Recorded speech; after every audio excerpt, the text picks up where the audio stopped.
আরে পেঁয়াজ গুলো আগে কেটে দিলু, আগে আলুলা ভাজিবা হবে তেলত। তুই কোনদিন আন্দিস দেন পেঁয়াজ গুলা দিয়ে দিল, তাহলে আলুলা কোনটা ভাজি হয়ে যায়? আরে আলুটো কেনে ভাজি দিন না, আলুটো একদম মাংসের সঙ্গে দিন তো। আরে আলুটা ভাজি দিলে বেশি টেস্ট হয়। হ্যাঁ, আরে ডাইরেক্ট আলু খান দিলে মাংসটা বেশি টেস্ট হবে।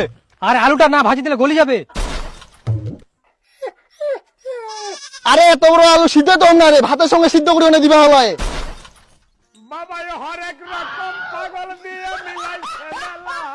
তুই কি আলু ছানা করিব? মুই রান্না করিম, সিদ্ধ হবে ভাজা হবে না কি হবে সেটা মুই জানুম। এটা তোর বাড়ি না যে তোর ইচ্ছা মতো রান্না করিব। মুই তোর বেহা করা বউ না যে তুই যা কবু তাই মুই রান্না করি, তোর ইচ্ছা মতো মুই কিনা রান্না করবো হবে। ওরা বাড়ির যাই নেতাগিরি করিস। ভগবান, আরে তোমরা কি পিকনিক খাবাইছেন না গন্ডগোল করবাইছেন? আরে সবাই মাতব্বরি করলে তো গন্ডগোল ঝগড়া হবেই। সবাই টাকা দিচ্ছে তো সবাই তো মাতব্বরি করবেই। হ্যাঁ, তাহলে রান্না করো, মুখ করার